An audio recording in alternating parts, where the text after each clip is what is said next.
Welcome back, students. Today we will continue with our linear equation in two variables, and in this we will discuss about graphical representation of linear equation in two variables.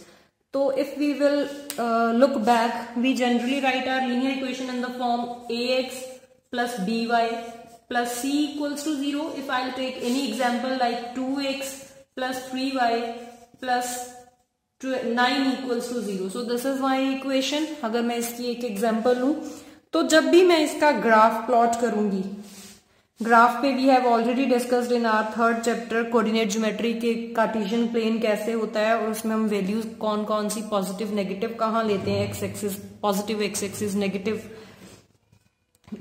X axis positive, Y axis negative, Y axis. अगर ये आपको नहीं clear है then I will provide you the link of that video also, you can go to that. And now अगर हम इसका graph plot करें, अब हम linear equation in two variables कर रहे हैं, तो इसका जब हम ग्राफ प्लॉट करेंगे तो it will always be a straight line.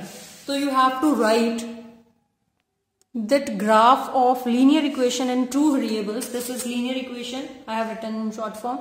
Graph of linear equation in two variables is always a straight line. ये हमेशा ही आपको क्या देगा, एक straight line देगा. अगर मैं इसका ग्राफ प्लॉट करूंगी से मेरे पास ये कोई भी, तो हो सकता है वो स्ट्रेट लाइन ऐसे हो या फिर ऐसे हो, या हो सकता है वो स्ट्रेट लाइन ऐसे हो, कैसे भी हो सकती है, but it will always be a straight line. तो अब जो आपने बात ध्यान में रखनी है, जब भी आप कोई स्ट्रेट लाइन ड्रॉ करोगे तो आपको एटलीस्ट 2 पॉइंट तो चाहिए ही. तो आपको अगर 2 सॉल्यूशंस मिल जाएं इसके, हम इसके जनरली जैसे हम कल सॉल्यूशंस फाइंड आउट कर रहे थे, we know that linear equation in two variables have infinitely many solutions. तो उसमें से अगर आप कोई 2 सॉल्यूशंस ढूंढ लोगे तो फिर आप अपना कार्टेशियन प्लेन ड्रॉ करोगे. अगर मान लीजिए मेरा एक सॉल्यूशन यहाँ पे आ रहा है, मान लो ये 2,5 पॉइंट आ गया आपका, और दूसरा आ गया -1,7, तो दूसरा कहीं पे भी आ गया, चलो मान लो ये आ गया -1,7 की अगर मैंने बात करी तो ये -1 हो जाएगा, 7 कहीं ऊपर होगा, ऐसे आ जाएंगे आपके पॉइंट्स. तो इनको ज्वाइन करके आपका क्या आ जाएगा, ग्राफिकल रिप्रेजेंटेशन उस linear polynomial linear equation in two variables की. बट ये गलत भी हो, अगर आप जब सॉल्यूशंस फाइंड आउट करते हो समटाइम्स इट मे हैपन कि आपके कोई एरर आ जाते हैं. तो अगर आप 2 पॉइंट्स ले रहे हो, 2 पॉइंट से definitely you will get a straight line. आप चाहे आपने सॉल्यूशन गलत निकाले हैं चाहे सही निकाले हैं, आपका आंसर जो है वो एक स्ट्रेट लाइन की फॉर्म में आएगा ही आएगा. तो इसीलिए इट इज बेटर जब भी आप इसके सॉल्यूशंस निकालोगे ग्राफिकल रिप्रेजेंटेशन के लिए, तो you will find out 3 solutions not 2, क्योंकि 2 से तो डेफिनेटली एक स्ट्रेट लाइन बन ही जाएगी. अब सोचो अगर मैंने किसी के 3 सॉल्यूशंस निकाले और उसमें से मेरा एक सॉल्यूशन गलत निकल आया, कोई एरर हो गया, माइनस का डिफरेंस आ गया, मेरी गलती हो गई मेरे से थोड़ी सी, तो क्या हो जाएगा, एक पॉइंट से मेरा यहां लाई कर रहा है, दूसरा यहां कर रहा है, और तीसरा मेरा यहां है. तो क्या इन तीनों को मिला के एक स्ट्रेट लाइन बनेगी? नो, नेवर, बिकॉज ये तीनों सेम लाइन में आ ही नहीं रहे. तो मुझे पता चल जाएगा कि जो मैंने सॉल्यूशंस फाइंड आउट करे हैं शायद वो गलत हैं, क्योंकि इट इज डेफिनेट कि ग्राफ तो इसका हमेशा स्ट्रेट लाइन आना ही है. तो अगर नहीं आ रहा है तो मुझे एरर मिल जाएगा. बट अगर आप सिर्फ 2 ही लोगे तो ये तो आपका हो सकता है, मैं नहीं कह रही हूं कि you will find wrong, but sometimes it may happen कि आपका कोई एरर हो जाए तो उसको पता नहीं चलेगा आपको. मान लीजिए ये आपका पॉइंट गलत था but still it will give you straight line, और अगर आप थर्ड पॉइंट निकालते से वो यहां पे आता तब आपको क्लियर हो जाता कि ये स्ट्रेट लाइन नहीं बन रही है, तो इन तीनों में से कोई एक पॉइंट ऐसा है जो मैंने गलत निकाल रही है. So keep this thing in mind that you have to find 3 solutions. Now we will continue with our question. Now the question is draw the graph of, first part is x plus Y equals to 4. आपने इसका क्या करना है, graph plot करना है. अब अगर आप इसका ग्राफ प्लॉट करोगे, as I just told you कि आपको क्या करना है, इसके सॉल्यूशंस ढूंढने हैं, एटलीस्ट कितने, 3. तो हम क्या करेंगे, तो सबसे पहले आप क्या करो, सॉल्यूशंस जैसे हम कल कर रहे थे इन आवर एक्सरसाइज 4.2, हम क्या कर रहे थे, सॉल्यूशंस के लिए एक वेरिएबल की वैल्यू खुद से चूज कर रहे थे, इस x की वैल्यू 0 फिर 1 फिर 2, तो हमारे पास दूसरे वेरिएबल की वैल्यू आ रही थी. तो वही हम सेम करेंगे. सबसे पहले हम कहेंगे पुट की जगह, चलो हम लिख रहे हैं take x is equals to, हम क्या ले लेते हैं, x की वैल्यू 0. और अगर आप x 0 लोगे तो your this equation will give you तो फर्स्ट वाली इक्वेशन जो है वो आपको क्या दे रही है, 0 + y = 4। तो यहाँ क्योंकि x की वैल्यू हमने 0 लिख ली है, सो this will further give you y = 4। तो जब हमने x की वैल्यू 0 ली है तो y हमारा क्या आ रहा है, 4। तो योर फर्स्ट सोल्यूशन इज 0,4। ठीक, फिर हम क्या करेंगे, टेक x = अब कुछ और ले लेते हैं, 1 ले लेते हैं। तो your first equation will give you 1 + y = 4, क्योंकि यहाँ पे अब x की जगह पे हम 1 लिख रहे हैं। तो इसका मतलब क्या है, दिस इंप्लाइज दैट ये 1 वहां जाके माइनस हो जाएगा, 4 - 1 हो जाएगा, this means y = 3। So your second solution will be 1, x की वैल्यू हमने 1 ली है एंड y is 3। अब क्या करते हैं, टेक x = 2 ले लेते हैं। अब अगर आप x की वैल्यू 2 लोगे, so your first equation will imply, यहाँ पे हम 2 लिखेंगे, 2 + y = 4। तो दिस मीन्स y = 4 - 2। तो वहां से क्या आ जाएगा, y = 2। तो जब हमने x की वैल्यू 2 ली है तो y भी 2 आ रहा है। So your next solution is 2,2। ये हमारे सॉल्यूशंस आ गए, बट इस बार हम सॉल्यूशंस को इस फॉर्म में नहीं लिखेंगे, क्योंकि इस ऐसे करने में, ढूंढने में थोड़ी सी प्रॉब्लम होती है। तो हम क्या करेंगे, नीचे एक टेबल बनाएंगे, इसमें लिखेंगे कि यहाँ पे हम x की वैल्यू ले रहे हैं, यहाँ पे y की।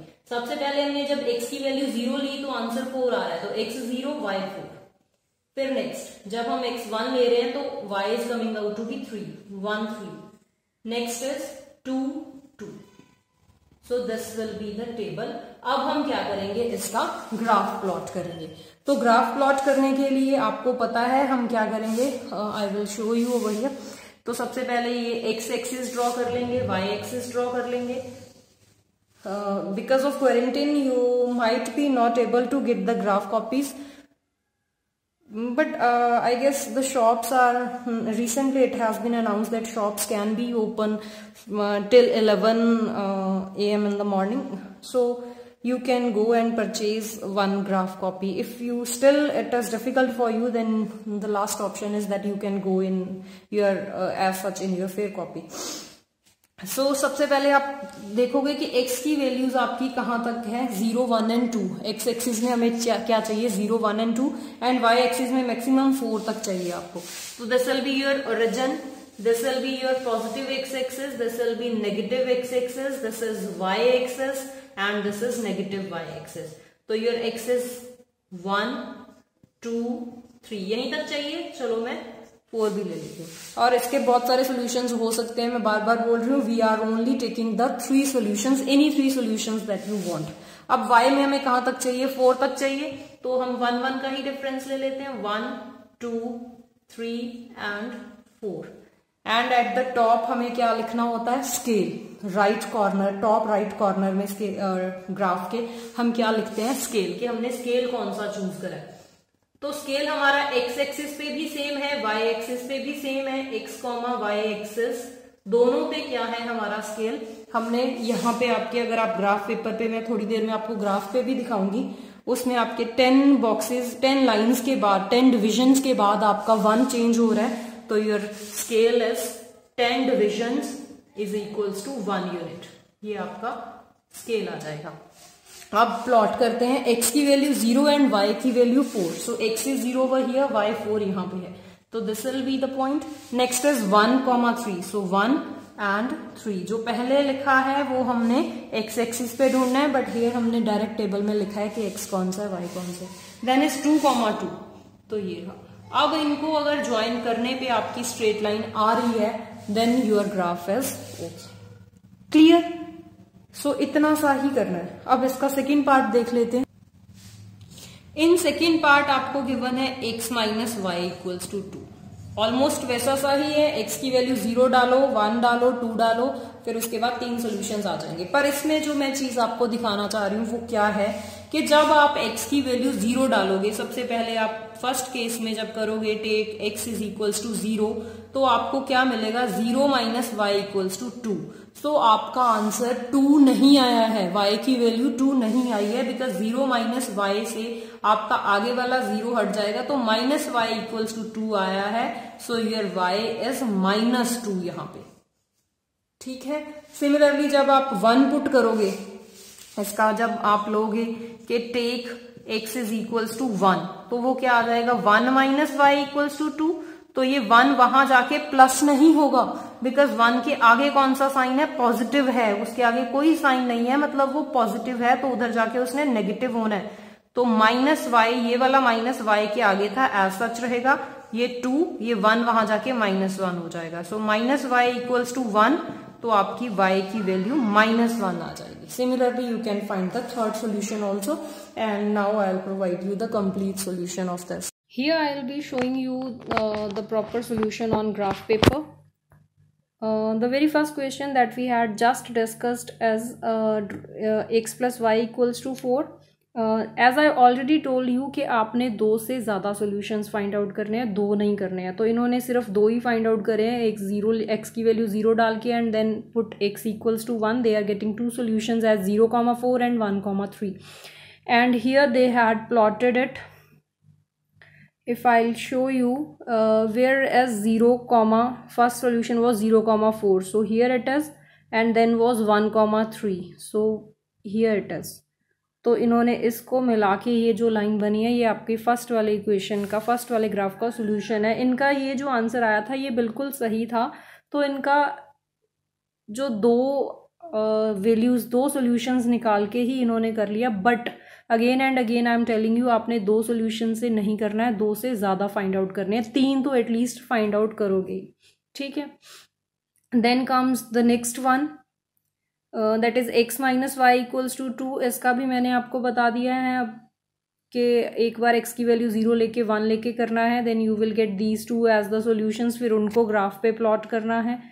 ये मैं डायरेक्ट से आपको दिखा देती हूँ। Then y equals to 3x वाला है आपका, फिर 3 is equals to 2x plus Y. इन्होंने 2 सॉल्यूशन एंड सेम ग्राफ पे इन्होंने वो सारा आपको दिखा दिया है। So I hope this will be clear to you. Let's move to the next question, and the question is give the equation of 2 lines passing through 2,14। आपने ऐसी 2 लाइन्स बतानी है जो 2,14 पॉइंट से होके जाएं। अब 2,14 पॉइंट से होके कौन सी इक्वेशंस जाएंगी? अगर हम इस ही ग्राफ की बात कर लें तो इस वाले ग्राफ में इस पॉइंट से होके ये 2 लाइन्स जा रही हैं, एक ये वाली जा रही है और एक ये वाली जा रही है।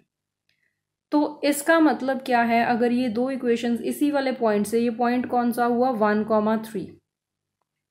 1,3 पॉइंट से होके 2 इक्वेशंस जा रही हैं, तो मतलब इन दोनों इक्वेशंस का, इन दोनों लाइंस, ये दोनों लाइंस जौन सी 2 इक्वेशन से मिलके बनी है, इन दोनों इक्वेशंस का सॉल्यूशन जो है, सॉल्यूशन में 1,3 दोनों में आया होगा। सो लेट्स चेक किस किस के सॉल्यूशन में 1,3 आया। एक तो इसमें आया है, जब x की वैल्यू 1 ली है तो y इक्वल्स टू 3 आ रहा है, और दूसरा किस में आया है, दूसरा किस में आ रहा है 1,3, ये फर्स्ट वाली में आ रहा है, ठीक है। तो मतलब क्या है, अगर ये 1,3 से 2 इक्वेशंस, 2 लाइंस आपकी जा रही हैं, मतलब उन दोनों का सॉल्यूशन 1,3 होगा। अब हमें क्या कहा है कि एक ऐसी इक्वेशन बनाइए जो जिसका सॉल्यूशन क्या हो 2,14 हो। मतलब एक ऐसी इक्वेशन लिखो जिसका लेफ्ट हैंड साइड में x की वैल्यू 2 एंड y की वैल्यू 14 डालने पे right hand side left hand side के इक्वल आ जाए। अगर मैं सिंपल से लिख दूं एक equation x plus Y equals to 16, क्यों? बिकॉज मुझे पता है कि जब मैं x की वैल्यू यहाँ पे 2 डालूंगी और y की वैल्यू 14 डालूंगी तो it will be 2 + 14 equals to 16, वो राइट हैंड साइड के इक्वल आ जाएगा। दूसरी इक्वेशन में क्या लिख सकती हूँ, x minus Y equals to -12, क्यों? बिकॉज जब मैं 2 में से 14 माइनस करूंगी तो मेरे पास -12 ही तो आएगा, राइट। पर इसको एक्चुअल में करने का तरीका क्या होता है, हमने एक इक्वेशन ले ली x plus Y equals to क्या आएगा वो हमें नहीं पता, वो हमने k ले लिया। अब हमें x एंड y की वैल्यूज तो पता है, तो वहां पे सब्सटीट्यूट करने के बाद k की वैल्यू 16 आ गई। इनिशियली हमने इक्वेशन सपोज करी थी x plus Y equals to k, और आंसर करने के बाद हमारे पास आ रहा है k इक्वल्स टू 16। तो मतलब हमारा फाइनल जो इक्वेशन बनेगी वहाँ पे k की जगह हम क्या लिख देंगे 16। So this is one of the equation whose graph will pass through 2,40। दूसरी इक्वेशन लिखने के लिए आप x minus Y equals to के भी ले सकते थे जैसे मैंने ऊपर करा, but they are using 2x plus 3y equals to some other constant. यहाँ पे k लिया था, यहाँ पे k डैश या फिर t ले लो, c ले लो, कोई भी अदर कांस्टेंट ले लीजिए। फिर यहाँ पे x एंड y की वैल्यूज डालिए तो जो आपका आएगा वो आपकी कांस्टेंट की वैल्यू आ जाएगी। फिर हम लिखेंगे 2x प्लस 3y, जैसे कांस्टेंट की वैल्यू आ रही है 46, तो 2x plus 3y equals to 46 will be the another solution, another equation whose graph passes through 2,40। ऐसे आप कोई भी लिख सकते हो, जैसे एक x प्लस वाई वाला हो गया, दूसरा x माइनस वाई भी हो सकता है, या 2x प्लस वाई भी हो सकता था। That this is up to you. Next question is if the point 3,4 lies on the graph of equation this. इस वाली इक्वेशन के ग्राफ पे पॉइंट कौन सा आ रहा है, 3,4 पॉइंट इस ग्राफ पे लाई कर रहा है, तो आपने a फाइंड आउट करना। नाउ अगर इस वाले ग्राफ पे 3,4 पॉइंट लाई कर रहा है, x की वैल्यू 3 एंड y की वैल्यू 4 इस पे आ रही है, तो अगर हम डाल दें तो left hand side right hand side के इक्वल होगा ऑटोमेटिकली। तो हम वही कर रहे हैं, put x is equals to 3 and y equals to 4। तो वो सॉल्व करने के बाद it will be 3 times y की वैल्यू हमारे पास 4 है, तो 3 times 4 is equals to a हमें फाइंड आउट करना है। We will not substitute the value of a, but a times x की वैल्यू 3 है तो वो लिख रहे हैं प्लस 7। तो ये करने के बाद यू विल गेट ये 7 वहाँ ट्रांसफर हो जाएगा, 3 equals to 5, a is equals to 5/3। Clear. Next question is a taxi fare in a city is as follows. ये क्वेश्चन थोड़ा सा समझ लीजिएगा स्टेटमेंट को। ये कह रहे हैं कि एक सिटी में अगर आप टैक्सी करके कहीं जा रहे हो, ट्रेवल कर रहे हो, वो आपके चार्जेस कैसे डिसाइड कर रहे हैं कि आपको कितना पे करना पड़ेगा, फेयर कितना होगा। फर्स्ट किलोमीटर का ₹8। For the first kilometre the fair is ₹8। आप जितने मर्जी किलोमीटर्स जा रहे हो, आपको फर्स्ट किलोमीटर के लिए कितने देने हैं, ₹8 देने हैं। एंड फॉर सबसीक्वेंट डिस्टेंस, उसके बाद आप जितने भी जाओगे वो ₹5 पर किलोमीटर के अकॉर्डिंग चलेगा। मतलब अगर आप 10 किलोमीटर्स जा रहे हो टोटल, तो उसमें से फर्स्ट किलोमीटर आप जाओगे ₹8 में, एंड बाकी के कितने बचे, 1 किलोमीटर आप ₹8 में जा रहे हो, बाकी कितने बच जाएंगे 9, बिकॉज टोटल आप 10 किलोमीटर जा रहे हो। तो वो 9 किलोमीटर्स जो आपको मिलेंगे वो पड़ेंगे आपको ₹5 पर किलोमीटर के अकॉर्डिंग। ठीक। Similarly if I talk about कि आप 50 किलोमीटर्स ट्रेवल कर रहे हो, तो first kilometre you will be going with ₹8 and next 49, बाकी कितने बचे, 50 में से 1 माइनस कर दो, दैट इज 49 किलोमीटर्स आप कितने रुपीज में जाओगे, ₹5 पर किलोमीटर के अकॉर्डिंग। तो टोटल फेयर देने के लिए 49 से इसको मल्टीप्लाई करेंगे। आपको पता है अगर एक चॉकलेट ₹5 की है तो 50 चॉकलेट्स कितने की आएंगी, हम मल्टीप्लाई तो करते हैं। वही 1 किलोमीटर की कॉस्ट ₹5 है, तो 49 की कितनी आएगी, मल्टीप्लाई करके निकालेंगे। नाउ इन्होंने क्वेश्चन में आपको इतना सा गाइड कर दिया है कि आपने जो डिस्टेंस लेना है, डिस्टेंस ट्रेवल्ड, वो x लेना है, और टोटल फेयर जो आप पूरे पैसे दे रहे हो वो ₹y देने हैं। फिर इसकी इक्वेशन लिखनी है। अब आप देखो x किलोमीटर्स जा रहे हो, आपने इक्वेशन बनानी है, तो आपका किराया जो ₹y आप टोटल दे रहे हो वो कैसे आएगा। फर्स्ट किलोमीटर के तो आपने कितने दिए हैं, ₹8।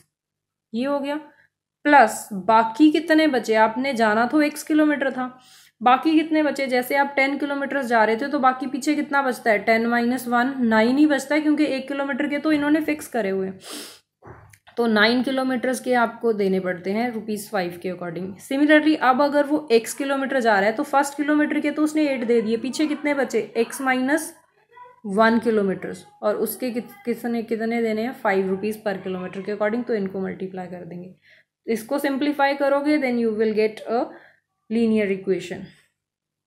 फिर दे आर सेइंग कि इसका ग्राफ ड्रॉ करिए, तो फिर आप इसका ग्राफ ड्रॉ कर सकते हो। Here I will be showing you the graph.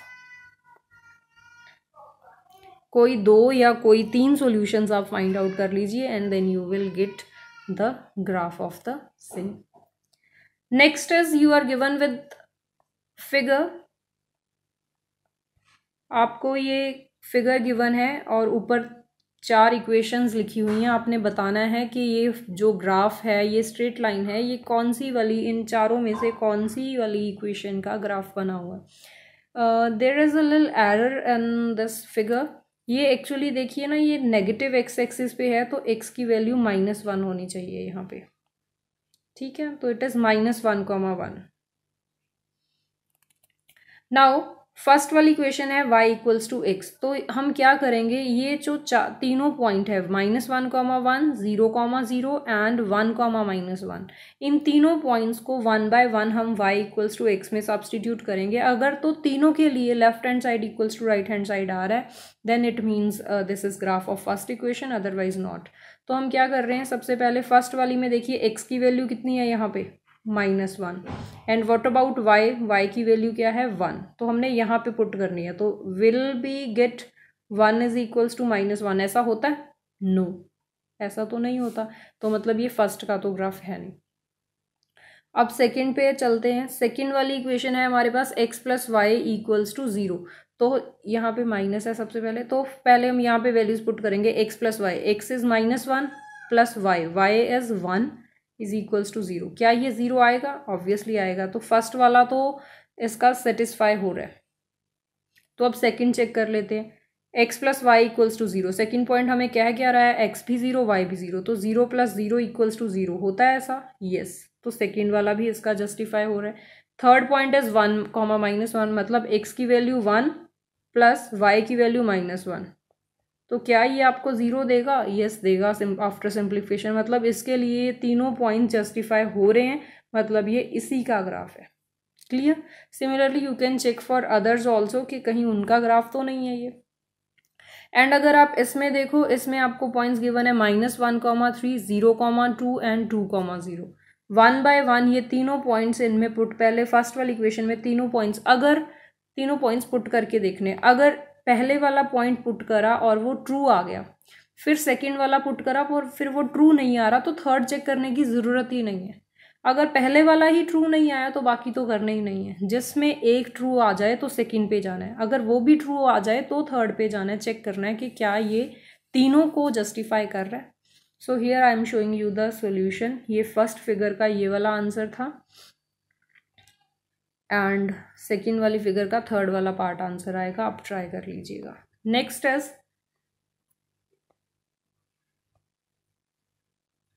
Okay, इसके लिए थोड़ी सी हमें बैकग्राउंड साइंस चाहिए। साइंस में सबसे पहले हम डिस्कस करेंगे what is the meaning of proportionality.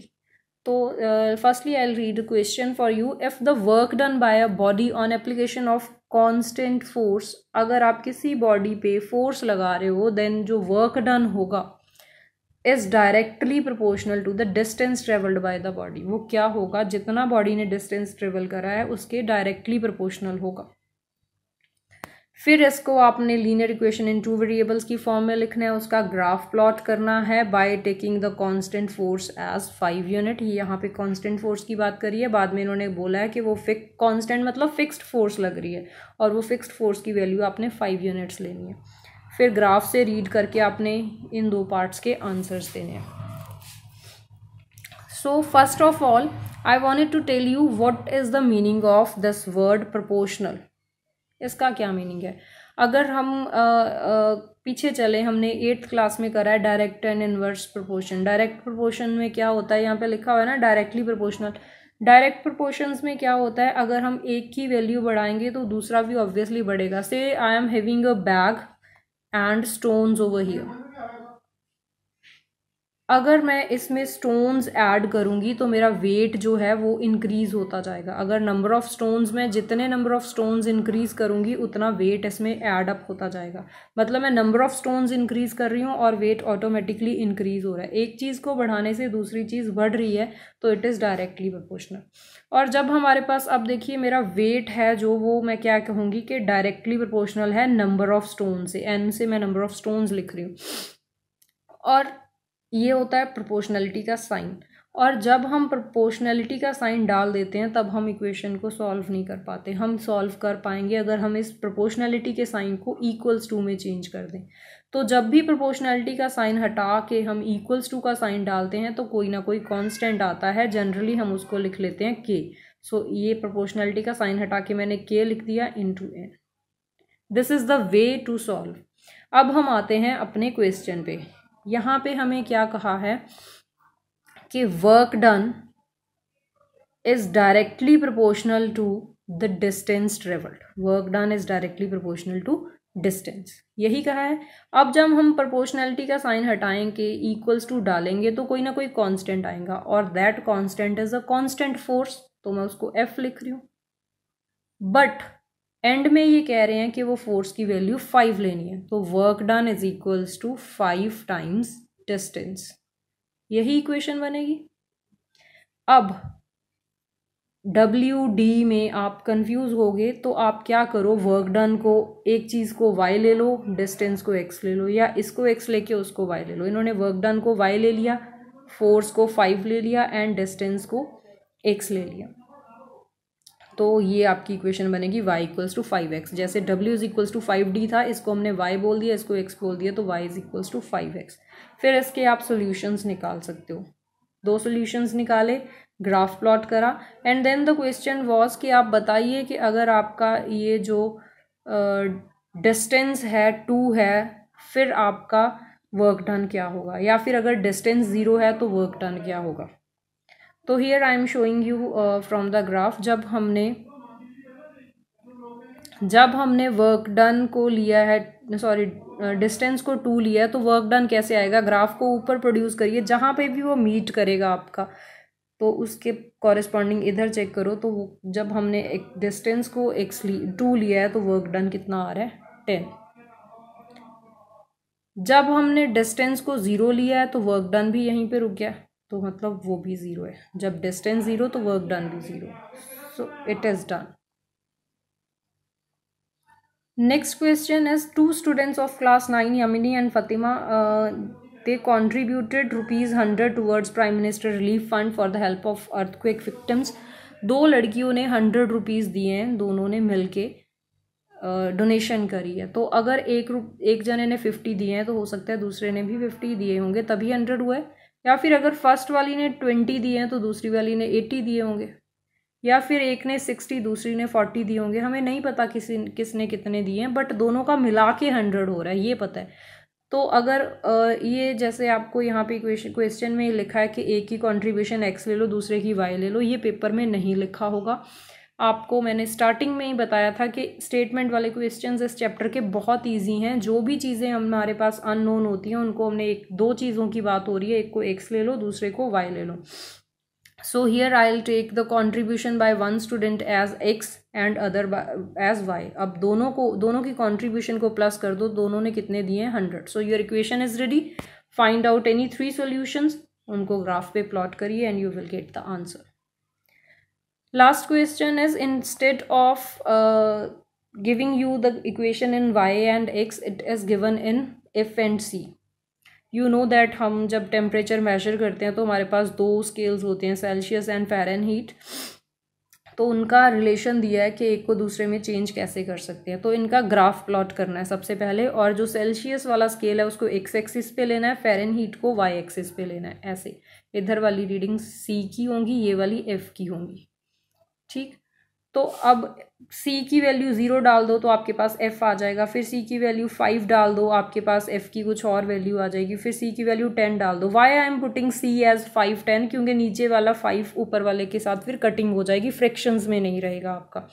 आप इसके 3 सोल्यूशंस निकाल के c की वैल्यू पहले 0 लेके, फिर 5, फिर 10 लेके, जो भी आपका आएगा ग्राफ प्लॉट कर दीजिए, ठीक। Here I am showing you the graph. ये ग्राफ आपका इधर एक तरफ पे सेल्सियस स्केल, दूसरी तरफ पे फ़ारेनहीट स्केल लेके हो जाएगा। Then in second part they are asking, अगर आपका सेल्सियस में वैल्यू 30 है तो फ़ारेनहीट में कितनी होगी। मतलब आपने c की जगह पे 30 लिखना है, कैलकुलेट करिए, उसके बाद जो आपका आंसर आएगा वो आपकी फ़ारेनहीट में वैल्यू होगी। अगर नहीं तो आप तीसरी चीज़ क्या कर सकते हो, यहाँ से चेक कर सकते हो। सेल्सियस में आप ग्राफ पे देखिए, सेल्सियस में आपका 30 यहाँ होगा, इसको ऊपर ले चलिए, यहाँ पे मीट कर रहा है, फिर यहाँ आ जाइए, यहाँ 10 20, ये 60 के बाद 70 एंड देन दिस इज 80। ठीक है, अगर आप चाहो तो ग्राफ से भी रीडिंग नोट कर सकते हो। Then your third part was temperature आपका फ़ारेनहीट में गिवन है 95, सेल्सियस में बताना है, तो आप यहाँ पे F की वैल्यू 95 लिख दो, C की आ जाएगी। देन वो C की वैल्यू 0 गिवन है तो F फाइंड आउट करना है, तो यहाँ पे C की जगह 0 लिखिए, F आ जाएगा। देन F की वैल्यू 0 गिवन है, C फाइंड, यहाँ पे 0 लिख के C फाइंड आउट करिए। लास्ट है कि कोई ऐसी वैल्यू है जहाँ पे सेल्सियस एंड फ़ारेनहीट दोनों ही सेम हो वैल्यूज़, तो हम ऐसे ढूंढना मुश्किल है, तो हम क्या करेंगे, we will suppose both the values to be x, कि फ़ारेनहीट में भी हमारे पास वैल्यू एक्स है, सेल्सियस में भी एक्स है, तो एफ की जगह भी हम एक्स लिखेंगे, सी की जगह भी, फिर ये इक्वेशन हमारी सिंगल वेरिएबल में आ जाएगी। इसको हम सॉल्व कर लेंगे, एक्स वाली टर्म्स एक तरफ, सॉल्व करने के बाद you will get both the values as -40 degree. -40 degree Celsius जो है वो सेम है -40 डिग्री फ़ारेनहीट की। So this is done. यहाँ तक से हमारा ये चैप्टर जो है 4.3 जो है वो कंप्लीट हो जाएगी। Thank you and have a nice